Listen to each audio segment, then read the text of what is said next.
Morris, the UK ambassador in Italy. I hope, Jill, you are connected and you can hear us. Yes, I am. Good morning. Good morning, Raimondo. Good morning to everybody. Thank you very much for having me. Thanks, Jill. Thanks in particular for being with us in these days. We know that you are very busy. Your government is organizing Glasgow. My first question, do you want to speak in Italian or prefer in English, as you prefer? Well, I prepared my remarks in English on this occasion, okay. so... Okay.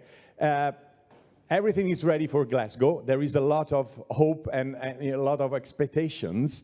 What we have appreciated as Italians from your work as government is to put different possible outputs and goals, not only the NDC and the agreements, but also the civil society, the companies, the Race to Zero campaign, many things. Can you tell us now the latest news and what would you expect from the COP26? Yeah. Thank you very much, Raimondo, and thank you again for the invitation to speak today at this really important event. Well, you were quite right there, Raimondo, when you mentioned our approach towards COP26. From the outset, the UK presidency, in partnership with Italy, we've sought to create the most inclusive COP ever. Because, of course, what governments do and the government's commitments are critical, but it is not just about what governments do. We need a whole of society, a global response involving businesses, involving cities, regions, civil society, youth, of course, critically, as we saw in Milan at the recent Youth for Climate event, which was a really important stepping stone with the pre-COP to Glasgow. So we are now, as we've heard, only 5 days from Glasgow, which many say, it's very important and possibly the last opportunity to bring the devastating consequences of climate change under control. So all countries will be reviewing their nationally determined contributions, and we're seeking to raise the level of ambition across the board. So, as we've already heard, to limit global temperature increases to 1.5, we need to halve emissions over the next decade and reduce net carbon emissions to zero by mid-century. So commitments to 2030 are critical in order to be able to achieve net zero by the mid-century. So we've been focusing, and the COP26 President, Alok Sharma, has been asking countries to deliver on 4 main goals at Glasgow: emissions reductions, adaptation, finance, crucial, as we've already heard from Jeffrey, and working together to make the negotiations in Glasgow a success. So to reduce emissions, we need to accelerate the transition from coal to clean power. We need to protect and restore nature for the benefit of people and the climate, and we need to accelerate the transition to zero-emission vehicles. And so far, more than 70 countries have come forward with updated and more ambitious 2030 national plans, NDCs, and we need now the same level of commitment from the largest countries, from all G20 countries, which account for 80% of global emissions.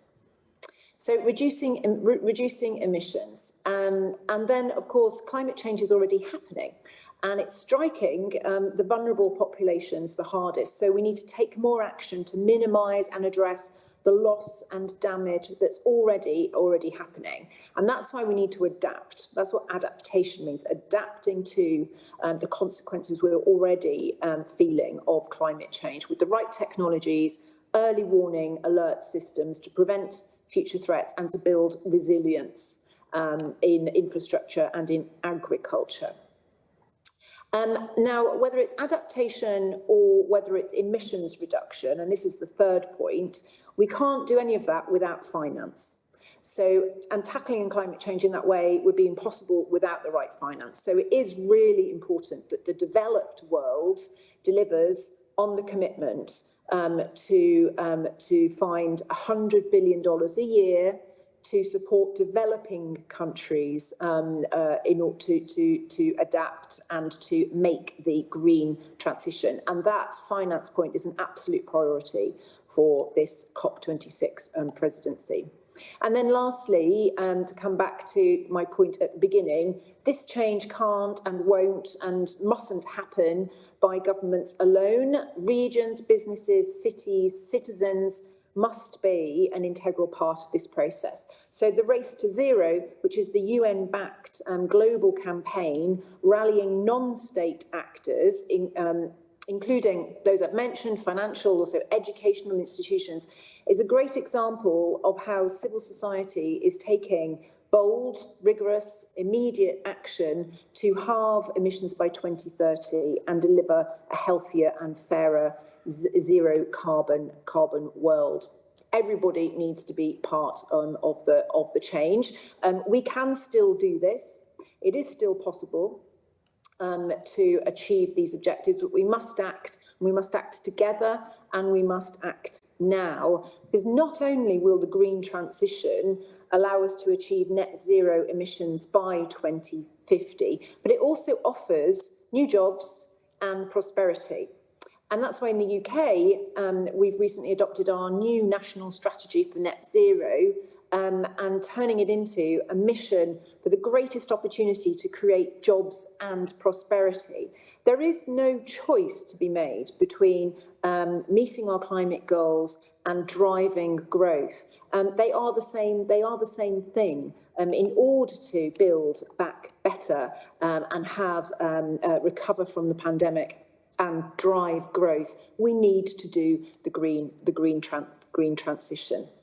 And of course, digitalisation is vital to enable that transition to a climate neutral economy, one that fosters the development of energy from renewable sources and supports the development of sustainable mobility, green cities and sustainable agriculture. And I know you're going to be talking about many of those topics during the course of today.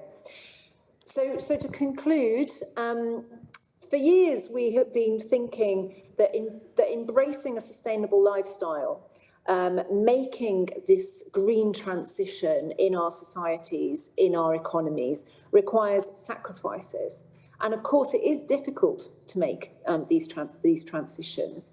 But at the same time, we must think ahead. I think in 2050, we'll still be driving cars, we'll still be flying in planes, and we'll still be heating our homes.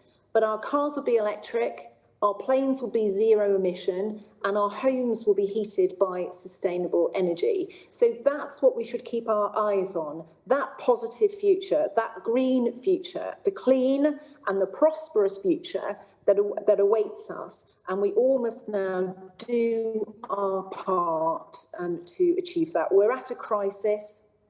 We either wait for disaster to strike, or we can decide to work together and make this leap towards the ecological transition. So thank you very much indeed for listening. Buon lavoro for the rest of today, and I look forward to hearing the other contributions. Thank you very much. Thanks very much, Jill. Thanks very much. And we look forward to hearing from your Prime Minister the opening speech of the COP26. I'm expecting him to say about the cash, coals, cars and trees. I follow one of his speech. It was very effective. Let's see, and we cross fingers for the COP26. See you soon, Jill. Thanks very much for being with us. Grazie.